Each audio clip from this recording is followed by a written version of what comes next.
성령 하나님은 예수님이 보내신 분입니다. 이 제자들은 인간적으로 예수님과 헤어지는 것이 너무나 슬펐습니다. 그렇지만 예수님은 내가 떠나가는 것이 너에게 더 유익이라고 하셨습니다. 괜히 하신 말씀이 아닙니다. 육체를 입고 오신 예수님께서는 3차원적인 인간의 시간과 공간의 제약을 받으셨습니다. 한 번에 한 군데에만 나타나실 수 있었고 한 번에 하실 수 있는 일들이 한정이 되어 있었죠. 한 번에 몇 사람만 만나 주실 수 있었습니다. 그렇지만 이제 성령 하나님, 예수님께서 보내신 성령 하나님은 4차원적인 존재이십니다.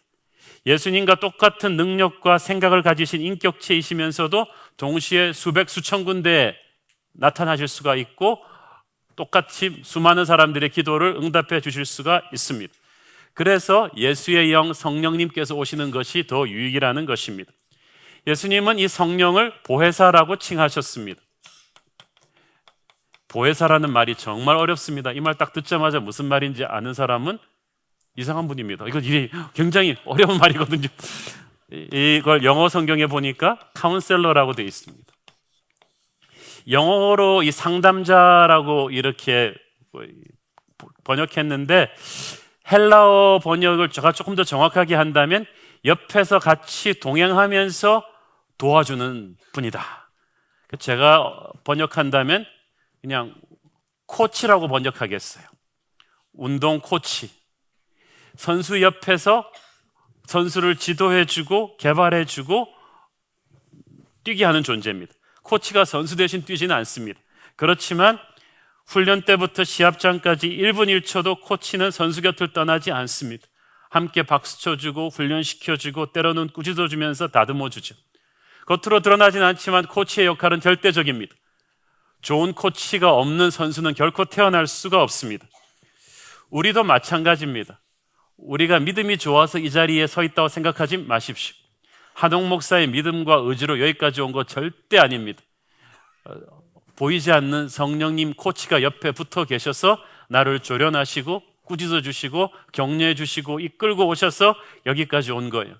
우리가 LCS 리더들을 우리가 코치라고 하죠. 이게 성령님 같은 이런 코치가 되라는 뜻에서 그렇게 붙인 것입니다. 어떤 자유주의 신학자는 성령님을 우리 안에 있는 어떤 기라고 합니다. 단전 호흡할 때 모으는 기를 모은다 이거잖아요. 그러나 성령님은 우리 안에 있던 어떤 에너지, 그런 기가 아닙니다. 성령님은 인격이십니다. 예수의 영이십니다. 이 사실을 간과하는 성령운동 하는데 이렇게 기도원 같은 집회를 가보면 너무 시끄럽고 정신이 없어요. 목에 핏대를 세우면서 고함을 질러대고 어지럽습니다.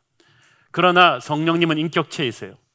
그분은 불처럼 바람처럼 뜨겁고 강렬하게 임하시지만 성령이 임재하시는 곳에 질서가 있어요. 균형이 있어요. 평안함과 경건함이 있죠. 그래서 성령 체험을 제대로 하면 사람이 훌륭해져요. 인격이 이렇게 과격하지 않고 능력이 충만한데 범접할 수 없는 이런 경건함과 품격이 있다는 것입니다. 성령님은 우리를 떠나지 아니하는 인격체입니다. 요한복음 14장 16절 시작. 내가 아버지께 구하겠으니 그가 또 다른 보혜사를 너희에게 주사 영원토록 너희와 함께 있게 하리니. 이게 굉장히 중요합니다. 구약시대 때도 성령님은 계셨어요. 그렇지만 그때 성령님은 와 계시다가 일정 기간이 지나면 떠나실 수 있었어요. 구름기둥, 불기둥, 또 솔로몬 성전 위에 있던 하나님의 영광의 구름은 다 성령의 임재인데 이것이 이 사람들이 죄를 짓고 하나님을 거역하면 떠나버렸어요.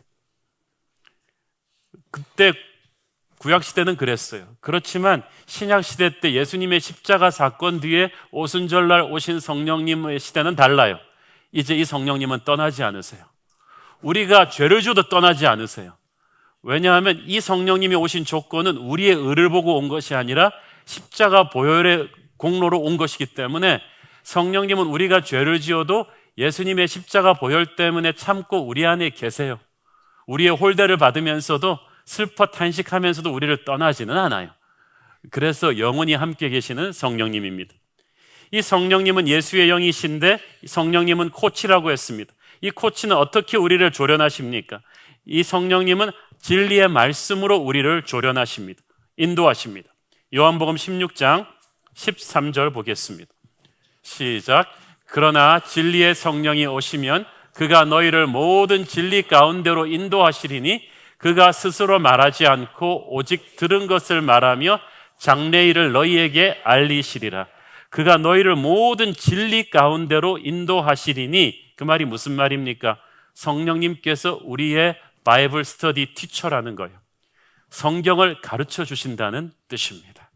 이 말이 굉장히 위대합니다.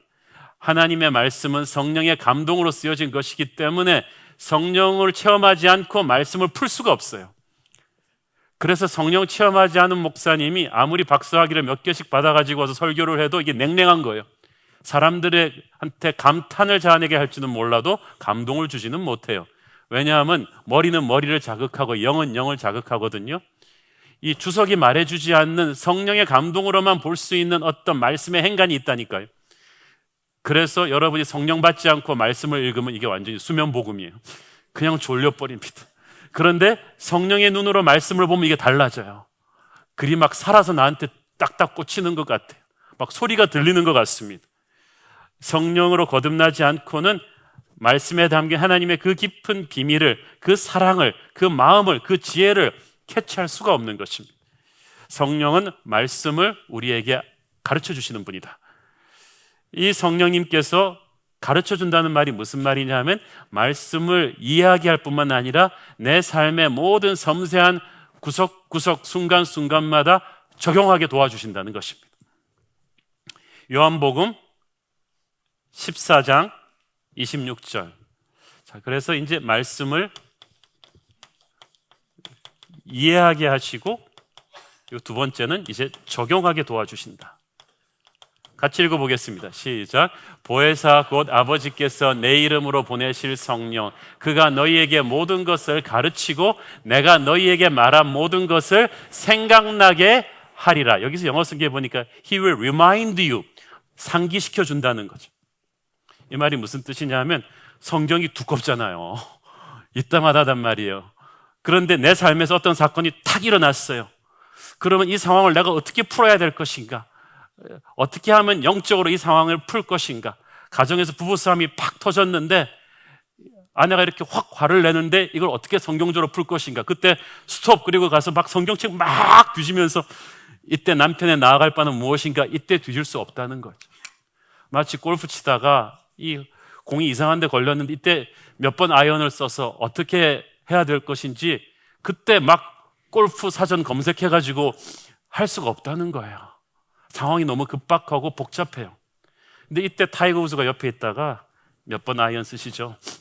이렇게 공을 보내시죠? 이러면 얼마나 좋겠어요. 내 인생의 결정적인 순간에 성령께서 그걸 하신다는 것입니다. 어느 순간에 이 성경 말씀이 딱 생각나게 하시는 거예요. 어느 순간에 하나님의 원리를 딱 생각나게 하시는 거예요. 그렇게 해서 말씀을 내 삶에 적용하게끔 도와주신다. 그것이 바로 성령님이십니다.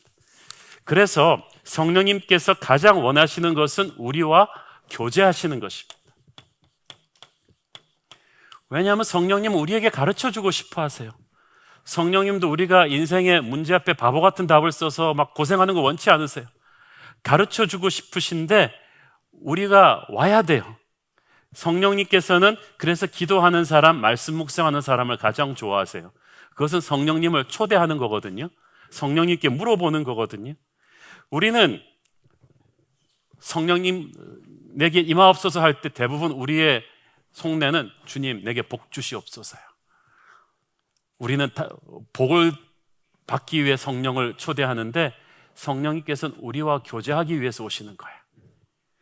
관계가 되면 복은 자연스럽게 스며드는 것인데 우리는 이걸 자꾸 거꾸로 뒤집어요. 여러분, 관계가 친해지면 친한 사람한테는 뭐든지 다 털어주고 싶죠. 그런데 안 친한데 뭐 주겠어요? 그런데 우리가 자꾸 이것을 간과한다는 거예요. 먼저 그 나라와 그 의를 구해야 다른 모든 걸 더할 텐데, 성령님과 친해져야 다른 모든 복이 올 텐데 우리는 자꾸 복 먼저 달라는 거예요. 사실 방언 기도도, 방언의 은사도 형제들끼리 서로 과시하고 비교하기 위해 주는 게 아닙니다. 너 방언 해 못해? 너 교회만큼 다니고 방언도 못해? 이렇게 하라는 게 아니에요. 방언 기도는 하나님과 나만이 하는 하늘의 언어로 좀 더 주님과 깊이 교제하고자 주신 것인데 서로 막 1등 크리스찬, 2등 크리스찬 비교하기 위해 준 것이 아니라는 것입니다. 성령의 사람이 된다는 것은 하나님과 깊이 교제한다는 뜻입니다. 성령께서는 두 번째로 살리는 영이다.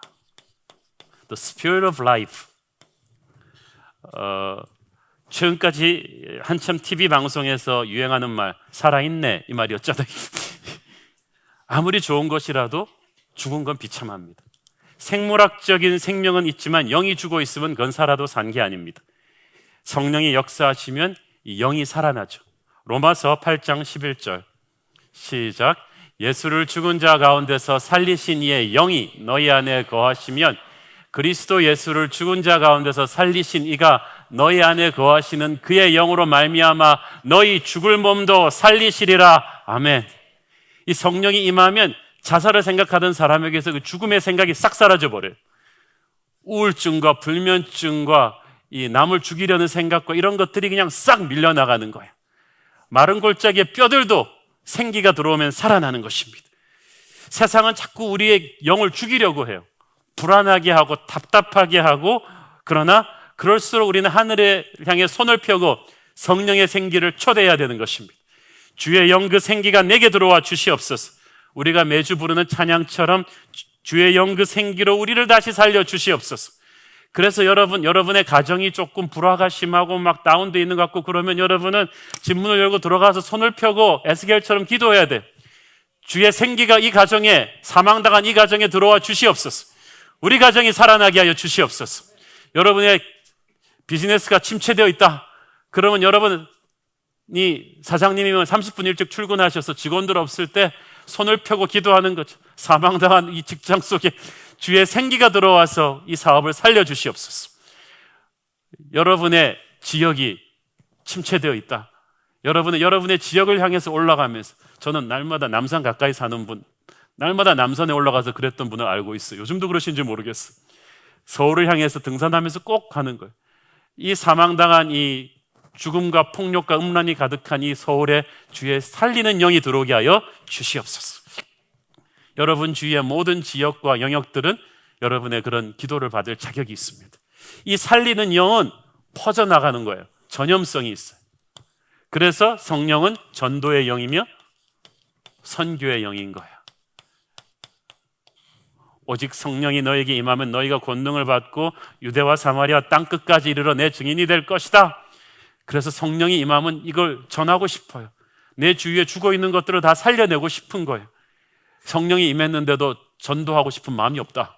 선교하고 싶은 마음이 없다. 거기는 어디 성령이 임했는지 모르겠어.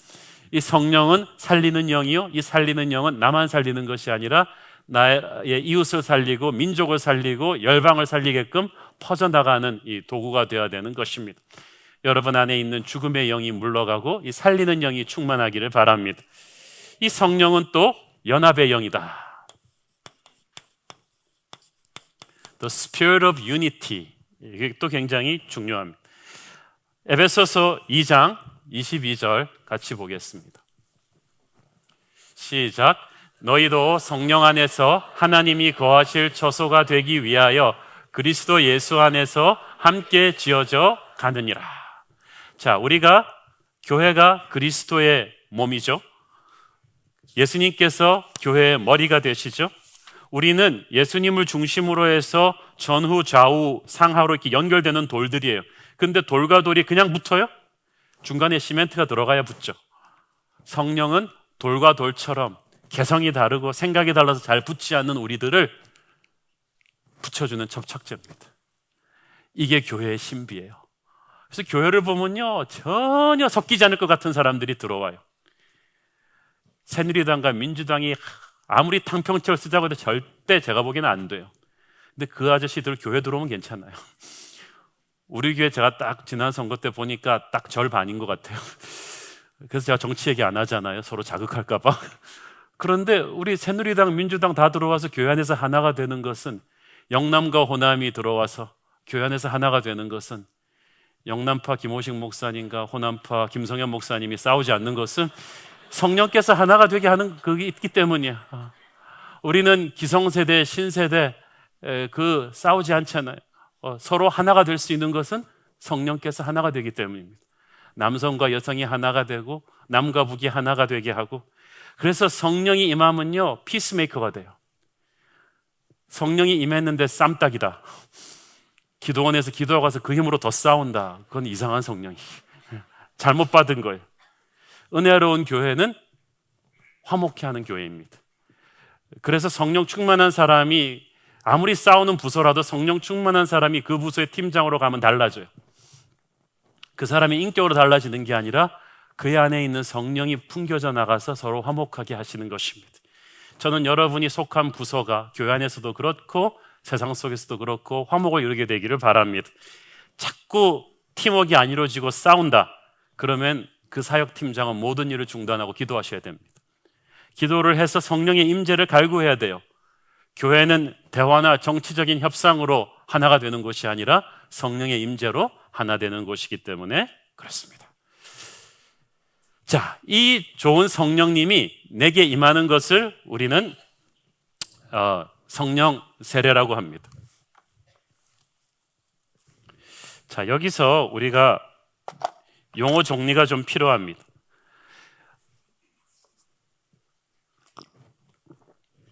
우리가 성령 받았다 혹은 성령 세례 받았다, 똑같은 말이에요. 근데 교단 배경에 따라서 이 두 말을 똑같이 컨텍스트로 쓰기 때문에 여러분이 어느 게 옳고 그르냐, 그거는 상관이 없어요. 자, 그런데 더 중요한 것은 이 성령 세례를 와 성령을 이미 받은 것이냐 앞으로 계속 또 받아야 되느냐, 그 문제가 굉장히 중요합니다. 자, 그때 말씀드렸죠. 다시 한번 정리해드리면은 어떤 교회 부흥사가 오셨어요. 그래가지고 말씀하셨습니다. 여러분, 예수 믿고 구원 받으셨습니까? 그러면 성령 받은 줄로 믿기를 바랍니다. 그래서 아멘 그랬어요. 2달 있다가 다른 부흥사가 왔어요. 여러분, 성령 받기를 사모하기를 바랍니다. 그 교인들이 헷갈린 거예요. 2달 전에 받은 성령은 어디 가시고 성령 받기를 또 사모하라고 하는 건가? 이게 그러면은 그 지난번 성령은 이 짝퉁이었는가? 이건 어떻게 해석해야 되는가? 교회가 큰 갈등이 벌어진 거죠. 이런 오해가 참 많습니다. 그러니까 이 성령이 받은 성령, 그러니까 과거 완료형이 있고요, 또는 계속 사모하고 받아야 될 현재 진행형이 있는데, 이것을 우리가 많은 교단과 교회들이 이것을 양자택일하는 것처럼 얘기해요. 그러나 그렇지 않아요. 둘 다 있는 거예요. 여러분이, 우리가 보통 성령을 받았다고 할 때 이 크게 3가지로 얘기합니다. 첫째는 구원 사건이에요. 구원 사건은 내가 하나님의 자녀로 구별되는 사건이죠. set apart라고 되어 있죠. 그러니까 여러분이 말씀을 듣고 죄를 회개하고 하나님의 말씀을 믿고 구원받는 그 순간 성령님이 우리에게 임하십니다. 하나님의 자녀로 선포하시고 하늘의 권위를 입혀주십니다. 성령을 보내셔서 보증으로 보내주셔서 영원히 너의 구원을 앗아갈 자가 없을 것이라고 하십니다. 이 구원 사건에서의 성령이 임하시는 것을 에베소서에서는 성령의 인치심이라고 하죠. 성령이 인치셨다. 자, 여러분이 예수님을 구주로 이렇게 영접했을 때 성령님께서 여러분한테 이미 임하셨음을 믿습니다. 성령 받으신 거예요. 예수님의 영이 여러분 안에 거하시고 절대 떠나지 않으십니다. 그렇지만, 자, 구원의 사실은 변하지 않지만 살다 보면 구원에 대한 확신은 흔들릴 수가 있어요. 구원에 대한 기쁨이 사라질 수가 있어요. 이게 언제 그렇게 되냐 하면은 우리가 죄를 지었을 때, 그리고 죄를 짓고 빨리 회개하면 되는데 괜히 미안해서 찝찝해서 죄를 못 짓고 은폐하고 방치하고 있을 때, 그때 사탄의 유혹에 속아서 넌 이제 찍혔어, 하나님이 너 안 봐줄 거야, 이런 말을 듣고 이 죄를 하나님 앞에 들고 가지 않고 묻어두고 은폐하고 방치하고 있을 때 우리도 모르게 구원의 기쁨이 사라져요. 구원은 사라지지 않아요. 하나님이 예수의 보혈로 보증하셨어요. 그렇지만 이걸 그대로 방치해두면 기쁨이 없는 신앙생활을 평생 하다가 천국 가게 됩니다. 부끄러운 구원이죠. 간신히 버티는 미니멈 크리스찬으로 산다는 거예요. 그래서 이때 하나님께서 자꾸 우리를 쿡쿡 찌르세요. 너에게 성령의 기름 부으심이 다시 체험돼야 된다. 첫사랑을 회복해야 된다. 이런 의미에서 현재 진행형 성령님께서 다시 새롭게 구원의 감격을 회복시켜 주셔야 됩니다. 그래서 아시겠죠? 구원의 확신을 이미 받았지만 새롭게 뜨겁게 이 구원의 감격을 체험하는, 쉽게 말해서 업데이트가 필요하다는 거예요. 성령의 업데이트. 자, 이 아이패드가 제 거죠? 여러분 거 아니에요. 자, 제 거예요. 그런데 이 아이패드에 몇 달에 한 번씩 소프트웨어 업데이트라는 신호가 옵니다. 그래야 여기 있는 프로그램들을 더 새롭게 쓸 수가 있는 거죠. 여러분, 내비게이션도 그렇죠. 새롭게 길에 바뀔 때마다 그 정보 업데이트하지 않으면 무용지물이 되어버리듯이, 분명히 성령님은 내 안에 계시지만 우리가 세상 살다 보면 구원의 감격을 잃어버리고 기쁨을 잃어버리고 이렇게 흔들릴 때마다 새롭게 성령이 뜨겁게 임하셔서 이 구원의 감격을 불같이 회복시켜 주셔야 합니다. 나는 하나님의 자녀야, 나는 구원받았어, 하나님을 새롭게 사랑해, 이렇게 하는 것을 성령이 또 새롭게 임한다는 거예요. 그래서 여러분은 이미 성령을 받았지만 이런 맥락에서 성령 받기를 또 사모하기를 바랍니다. 자, 두 번째는 능력이에요.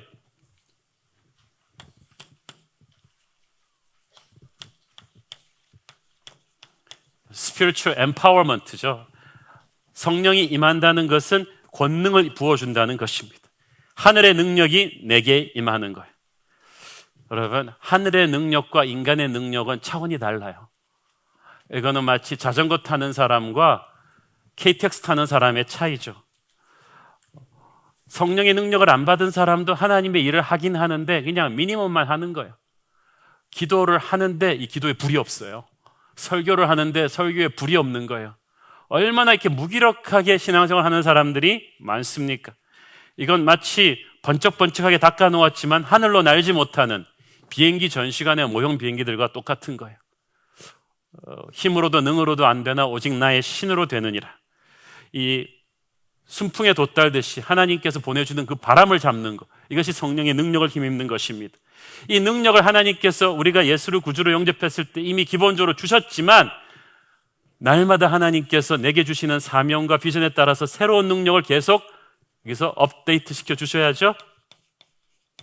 능력을 받는 것은 계속 현재 진행형이에요. 저는 날마다 새로운 능력을 설레는 마음으로 하나님께 간구합니다. 주님, 저가 부족하오니 하나님의 능력을 주십시오. 이 능력을 받는 키는 겸손과 간절함이에요. 나 능력 없어도 나 잘할 수 있어, 이 정도 하여갖고는 능력이 오지 않습니다. 주님, 나를 불쌍히 여겨 주십시오. 내 힘으로 어떻게 설교합니까? 제 힘으로 어떻게 목회합니까? 제 힘으로 어떻게 아이를 키웁니까? 하나님, 내게 능력을 주십시오. 하늘의 능력이 임하면요, 어려운 일도 쉽게 합니다.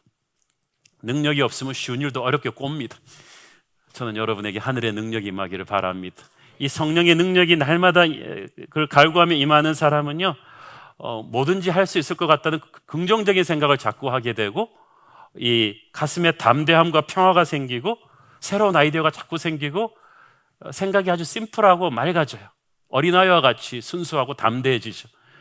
그런 능력, 이 능력이라는 컨텍스트 안에서 여러분이 이해해야 될 것이 바로 성령의 은사예요. 은사를 영어로 기프트라고 하죠. 문자 그대로 하나님이 주는 것입니다. 이 성령님께서 여러분이 은사를 받았느냐 안 받았느냐보다 중요한 것은 그 은사에 따라서 달려오는 사명이 무엇이냐는 거예요. 하나님이 그냥 맹숭맹숭 아무 목적 없이 여러분에게 은사를 주지 않아요. 그렇죠. 제가 우리 애한테 그 돈을 줄 때는 그 돈 가지고 뭐 사오라고 내가 목적을 가지고 주는 거예요. 하나님께서 우리가 그 사람에게 망치를 줄 때는 못질하라고 준 거죠. 우리가 그 사람에게 이렇게 뭐 음식을 줬다면 그 음식을 가지고 요리를 하라고 준 거예요. 그런데 갖고 그걸 요리를 안 한다, 못질을 안 한다, 그럼 어떡하겠어요? 뺏어서 딴 데 가죠. 하나님께서 우리 각자에게 하나님의 은사를 주셨습니다. 은사가 얼마나 다양한가 보세요. 고린도전서 12장 8절부터 11절 시작. 어떤 사람에게는 성령으로 말미암아 지혜의 말씀을, 어떤 사람에게는 같은 성령을 따라 지식의 말씀을, 다른 사람에게는 같은 성령으로 믿음을, 어떤 사람에게는 한 성령으로 병 고치는 은사를, 어떤 사람에게는 능력 행함을, 어떤 사람에게는 예언함을, 어떤 사람에게는 영들 분별함을, 다른 사람에게는 각종 방언 말함을, 어떤 사람에게는 방언들 통역함을 주시나니 이 모든 일은 같은 한 성령이 행하사 그의 뜻대로 각 사람에게 나누어 주시는 것이니라. 이 마지막 말이 중요해요. 그의 뜻대로 각 사람에게 나누어 준다. 이 말은 하나님이 목적을 가지고 맞춤형 은사를 준다는 거예요. 괜히 선물 가지고 남의 선물이랑 비교하지 말란 말이에요. 부모가 아들한테는 막 복싱 글러브를 사주지만 딸한테는 예쁜 인형을 사주듯이 사람에 따라서, 목적에 따라서 하나님이 주는 은사가 다릅니다. 은사가 없어도 하나님의 일을 하긴 하죠. 그렇지만 차원이 다르죠. 방언을 안 받아도 기도할 수 있죠. 그렇지만 파워가 다르죠. 가르침의 은사를 안 받고도 설교할 수 있죠. 그렇지만 감동이 다르죠.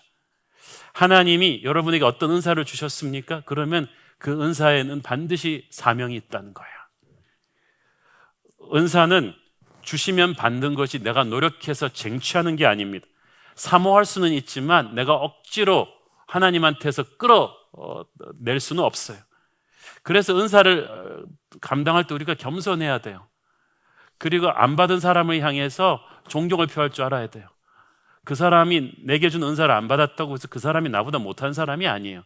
그 사람한테는 다른 사명이 있고 다른 은사를 준 거예요. 성령이 주도하는 이 은사 배급에 있어서 인간적인 술수로 조작하고 푸시하면 안 돼요. 그래서 제가 말씀드렸죠. 어떤 극단적인 교회에서는 거기서는 방언 못하면 인간이 아니에요.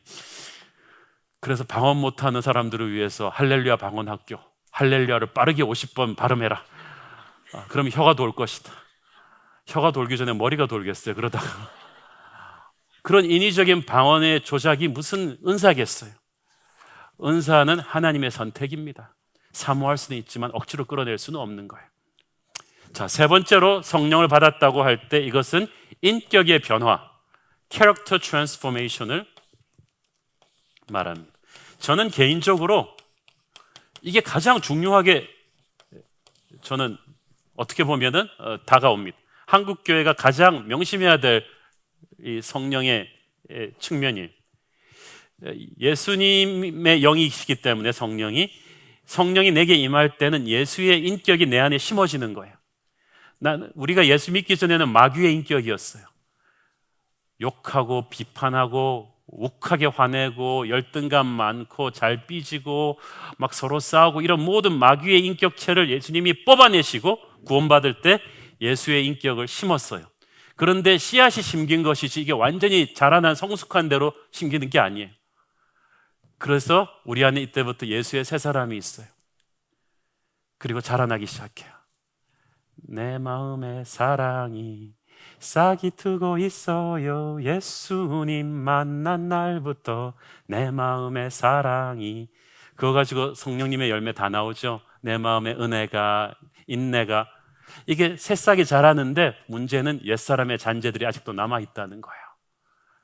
그래가지고 우리가 예수님 믿고 은혜 받았을 때는 인격이 새 사람으로 곱게 태어났는데 이 세상에 가서 세상 사람들과 부딪히고 접촉하다 보면은 이 세상을 잡고 있는 마귀의 영이 내 안에 있는 옛사람의 잔재에 불을 붙여요.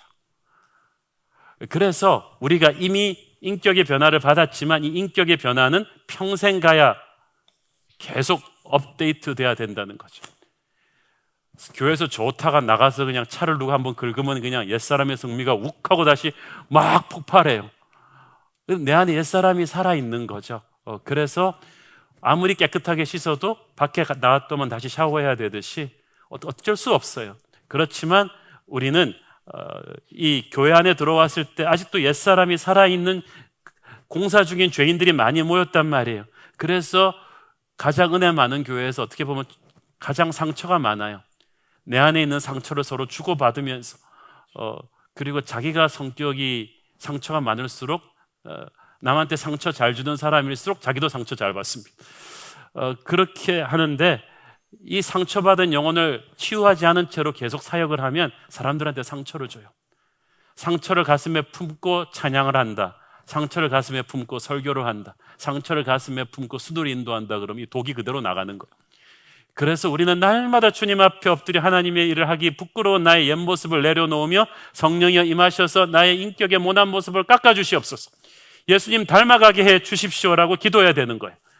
여기서 그래서 치유를 받아야 돼요. 근데 여러분, 치유받았다는 말이요, 완벽하게 문제가 해결되었다는 게 아니에요. 우리가 말하는 치유라는 것은 성령의 빛 앞에 완전히 드러내 놓는 거예요. 적어도 은폐하지 않는 거예요. 내 안에 음란의 영이 있다, 이걸 은폐하지 않고 성령님 내 안에 음란의 유혹이 있습니다, 이거 특별히 주님께서 좀 다루어 주십시오라고 성령님께 내놓으면 성령님께서 그 부분을 보호하시면서 사고치지 않도록 작업을 하세요. 그런데 문제는 문제가 있는데도 그걸 은폐하고 성령님 못 들어오시게 하고 하면 그걸 마귀가 작업을 해요. 그래서 중요한 거는 어떤 문제라도 내 안에 있는 여러분 상처, 여러분이 알죠? 욱하는 성미, 열등감 이런 거 날마다 성령님 앞에 고백하세요. 주님, 제가 있습니다, 부인하지 않습니다, 주님 임하여 주시옵소서. 그리고 믿음의 형제들 간에서도 서로 고백하세요. 부끄러워하지 말고 내 이 약점을 위해서 기도해 주십시오. 이런 것들을 위해서 기도하고 할 때 우리가 드러내고 빛과 진리 앞에 드러낼 때 마귀가 틈타지를 못해요. 성령께서 우리의 연약함을 계속 작업하시는 거예요. 그러면서 우리 안에 예수의 인품이 형성되어 갑니다. 그걸 우리는 성령의 열매라고 하죠. 갈라디아서 5장 22절 23절 시작. 오직 성령의 열매는 사랑과 희락과 화평과 오래 참음과 자비와 양성과 충성과 온유와 절제니 이 같은 것을 금지할 법이 없느니라. 아멘. 정말 우리가 성령의 은사를 강조하는 것보다 더 중요한 게 이 성령의 열매, 인격적인 변화를 한국교회에 다시 한번 회복하는 거라고 믿습니다.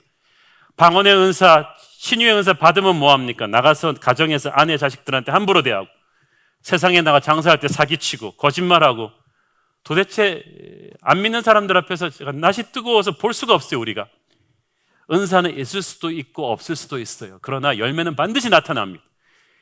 여러분이 나무에 정상적으로 붙어있기만 하면 반드시 열려요. 그래서 우리가 자나깨나 하나님 앞에서 갈구해야 될 것은 예수의 인격으로 나를 계속해서 빚어가 주시옵소서라는 것입니다. 자, 이 성령 세례, 이 성령을 교파와 교단이 어떠한 사건에 무게를 두는가에 따라서 다르게 해석합니다. 어떤 교단에서는 이 구원의 확신 쪽에다 무게를 둬요. 어떤 교단에서는 이 능력 받고 은사 받는 쪽에다가 무게를 둬요. 어떤 교단에서는 인격 변화에다 무게를 둬요. 그래서 마치 그것이 성령 세례의 전부인 것처럼 얘기하는데 그렇지 않아요. 실은 이 삼각 다리 같아서, 이 트라이포드 같아서 이 세 개가 다 패키지로 포함되는 게 바로 성령이 내게 임한다는 거죠. 성령이 내게 임하셨고 계속 임하셔야 되는 것은 내게 구원의 확신을 주셨고 계속 그 구원의 확신을, 첫사랑의 그 뜨거움을 계속 유지시키실 것이고, 성령께서 내게 능력을 주셨지만 계속해서 내게 필요한 은사와 능력을 계속 부어주심으로 새로운 능력으로 채워주시고, 성령께서 내 인격을 이미 변화시켜 주셨지만 계속해서 변하게끔 작업하신다. 그래서 성령은 이미 받은 것이면서 동시에 앞으로도 계속 받아가야 되는 것인 줄로 믿습니다. 이번에 특세 꼭 나오셔서 2013년에 꼭 필요한 성령의 은혜를 받기를 바랍니다. 자, 이제 마지막으로 중요한 것이 성령 충만과 성령 소멸입니다. 굉장히 중요합니다. 우리가 이 에베소서 5장 말씀 한번 보겠습니다. 18절 시작. 술 취하지 말라. 이는 방탕한 것이니 오직 성령으로 충만함을 받아라. 자, 그런데 여기서 결정적으로 한국말 번역이 하나 잘못된 게 있어요. 성령으로 충만함을 받으라 하는 것입니다. 자막 한번 더 띄워줘 보세요. 여기서는 영어 성경이 이 구절에서는 번역을 훨씬 잘했습니다. 뭐라고 돼 있죠? Be filled with the Spirit. 직역하면 어떻게 돼요? 영어 잘하는 분들, 성령 충만하라예요. 받으라가 아니에요. 받으라라면 receive the Holy Spirit 그랬겠죠. Be filled with the Holy Spirit 하면은 성령 충만 하라. 이게 왜 중요합니까? 받으라고 하면 그건 하나님 책임이에요. 하나님이 주셔야 받죠. 하라고 하면 그건 내 책임이에요. 성령 충만에서 중요한 것은 이 성령 충만은 하나님 책임이 아니라 내 책임이다. 그렇지 않고서 하나님이 명령하실 리가 없잖아요. 하나님이 하시는 거면 하나님이 주시지. 여기서 중요한 것은 이미 하나님이 주신 성령을, 이건 구원받고 거듭나서 성령 받은 사람들한테 얘기해요. 성령 충만하라. 여기서 이 성령 충만하라는 말을 좀 더 엄밀하게 번역하면 성령의 지배권으로 들어가라. 성령의 인도하심에 예스하라, 그런 뜻이에요. 자, 성령은 인격체라 그랬죠. 나를 다스리는 분이라 그랬죠. 그래서 성령님께서는 볼지어다 내가 문 밖에 서서 두드린다 그랬어요. 저 같으면 그냥 문을 부수고 들어가서 막 좀 우리를 잡아서 하나님 뜻대로 갖고 갈 텐데, 하나님은 젠틀맨이셔가지고 우리의 문을 두드리세요. 그래서 우리 삶의 영역을 우리가 열어드리고 성령님께서는 다스리게끔 초대해야 오세요. 성령님께서는 초대하지 않는데 억지로 들어가지 않으세요. 여러분, 성령의 부흥이 오기를 원하세요? 부흥을 초대하셔야죠. 성령이여 임하옵소서. 우리처럼 날마다 봉헌 찬양마다 주의 영 그 생기로 우리를 다시 살려달라고 초대해야 돼요. 성령님을 초대해야 돼요. 성령 충만은 우리의 결단이에요. 이때까지 우리가 성령 세례는 하나님이 주시는 선물이에요. 근데 하나님이 그래서 물줄기를 쫙 주셨는데 이걸 수도꼭지를 열어야지 이 물을 꺼내 쓰죠. 그러니까 많은 사람들이 하나님의 축복 여기까지 와 있는데 성령을 부인하지 않으면서 제한해버려요. 아, 하나님 옛날에나 사도행전 때나 그러셨지 뭐 내가 뭐 베드로인가 그런가 하게 나는 안 돼, 이렇게 말함으로써 끝내버리는 거죠. 그러므로 성령 충만이란 뭐냐 하면은 하나님 사도행전에 임한 그 기적이 내게도 임하여 주시옵소서. 그리하실 수 있을 줄로 믿습니다. 하나님, 내 자녀들의 지배권을 하나님께 열어드립니다. 내가 부모가 아니니까 성령께서 내 아이들을 축복해 주십시오 라고 열어드리는 순간 그 아이들에게 성령 충만한 거예요. 성령께서 확 들어오시는 거죠. 이 사업의 CEO가 내가 아니라 성령님이십니다. 내 사업 주님이 책임져 주세요 라고 할 때 성령께서 탁 들어오십니다. 그리고 성령께서 내 삶의 아주 구체적인 부분까지 간섭하며 인도해 가실 때 성령 충만하다는 것은 날마다 거기에 예스하고 말하는 거예요. 예, 성령님 그렇게 하십시오.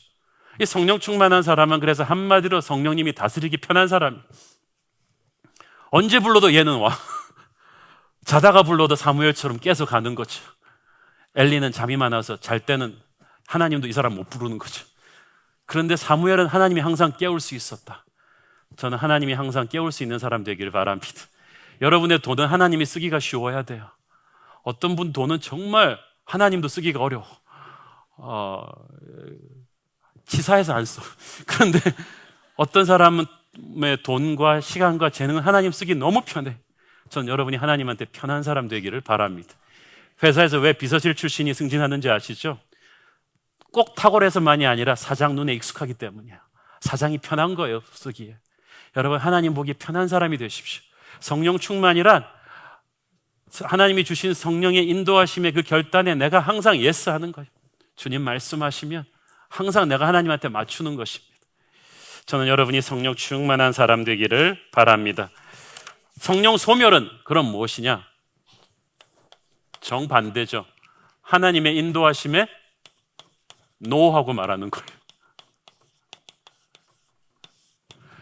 저는 이런 사람을 간이 배 밖으로 나온 사람이라고 하나님의 인도하심에 노하고 말하는 거예요. 자, 데살로니가 전서 5장 19절 보세요. 시작. 성령을 소멸하지 말며. 자, 여기서 영어 번역을 보세요. 뭐라고 돼 있죠? Do not put out the Spirit's fire. 성령의 불꽃을 끄지 마라. 이 말은 무슨 말이에요? 이미 너한테 받은 성령의 불이 있는 사람들 얘기예요. 그러니까 여기서 성령 소멸은 성령님 자체를 소멸하는 것이 아니라 성령께서 주시는 감동의 불을 소멸하는 거죠. 아까 성령님은 떠나지 않는다 그랬죠. 구원은 앗아갈 수는 없지만 구원의 기쁨은 없어질 수 있다 그랬죠. 성령님은 떠나지 않지만 성령이 주는 감동의 불씨는 나의 의지로 꺼버릴 수가 있다는 거예요. 그러니까 성령 충만이 우리의 선택이듯이 성령 소멸도 우리의 선택이에요. 성령님이 인도하시고자 할 때 노 하는 거예요. 성령님께 내 인생의 어떤 영역을 열어드리는 게 아니라 막 닫아놓는 거죠. 성령님, 우리 애들 과외 문제 내가 알아서 할 테니까 교회리나 가르쳐주세요. 이렇게 딱 닫아버리는 거죠. 그럼 여러분이 그냥 과외하면서 애들 키우는 거예요. 성령님이 간섭하지 않는 채로. 그러면 여러분 수준만큼 커요, 애들이. 제가 왜 저 모양 저 꼴일까? 왜 그렇게 됐겠어요? 이렇게 갈 수 있는 성령님께 내어드렸으면 수준을 여러분이 이렇게 제한해버린 거죠. 여러분 사업이 왜 그 모양 그 꼴일까요? 여러분이 닫아버렸거든요. 성령님, 사업은 제가 알아서 할게요. 교회리나 성령님은 알아서 하시죠. 이러니까 다 닫힌 거예요. 이게 성령 소멸이에요. 얼마나 많은 사람들이 우리 안에 살아있는 성령이 있는데 그렇게 성령을 소멸하면서 성령님께서 탄식하게 하시면서 성령님에게 내 인생의 조종관을 대어드리는 게 아니라 조수석에 앉히고, 어떤 사람은 트렁크에 태우고, 안방에 앉혀드리는 것이 아니라 사랑방에 데리고, 객 취급하고, 이렇게 성령님을 계시게 합니까? 내 안에 있는 성령의 불을 저는 안 껐는데요, 여러분이 성령의 불을 끄는 방법, 죄 문제를 해결하지 않을 때. 다윗이 그렇게 성령의 사람인데 부하의 아내랑 간음하고 나서 그 죄를 은폐하기 위해서 부하도 죽였죠. 그런데 하나님의 그것을 얼마나 슬퍼하십니까? 그래서 나단을 보내서 무섭게 질책하는 순간 다윗 안에 있는 성령이 슬프게 탄식하셨어요. 그것을 느끼는 순간 다윗이 통곡한 거예요. 시편 51편 11절 12절 시작. 나를 주 앞에서 쫓아내지 마시며 주의 성령을 내게서 거두지 마소서. 주의 구원의 즐거움을 내게 회복시켜 주시고 자원하는 심령을 주사 나를 붙드소서. 그러니까 우리가 짓고도 고백하지 않은 죄가, 방치하지 않은 죄로 인해서 구원의 기쁨이 떠난 거예요. 그래서 예배를 드리는데 예배에 감동이 없고 기쁨이 없고 능력이 사라져버린 거예요. 능력도 발휘되지가 않아요. 성령의 죄를 방치해두면. 성령이 소멸됐으니까. 저는 여러분이 성령이 소멸한 죄를 다 한 해 가기 전에 다 회개하고 주님께 다시 한번 그 구원의 감격을 회복하기를 바랍니다. 또 성령은 게으르고 나태하면 소멸돼요. 이 영성이란 말씀과 기도의 그 두발 자전거도 같거든요. 이 페달을 그만하면은 소멸되는 거죠. 말씀 생활 게을리하고 기도 생활 게을리하면 여러분 안에 있는 성령의 감격, 기쁨, 능력이 쫙 차갑게 식어버려요. 은사도 마찬가지입니다. 아까 말씀드렸죠. 은사는 목적이 있어서 주셨다고. 방언 은사를 줬는데 기도하지 않는다. 사라져요. 무서워요. 가르침의 은사를 줬는데 주님 나라 위해서 가르치지 않는다. 여러분 중에 주일학교 교사해야 되는 분들이 있는데 잘 들으세요. 그러면 그 은사 딴 사람한테 가요. 그럼 머리가 나빠지는 건가요? 그게 아니고 그냥 딴 사람한테 가는 거죠. 이걸 촛대를 옮긴다고 해요. 저는 물질도 은사라고 봐요. 물질이 축복이 아닙니다. 왜냐하면 축복이라면 예수 믿는 사람 다 부자 돼야죠.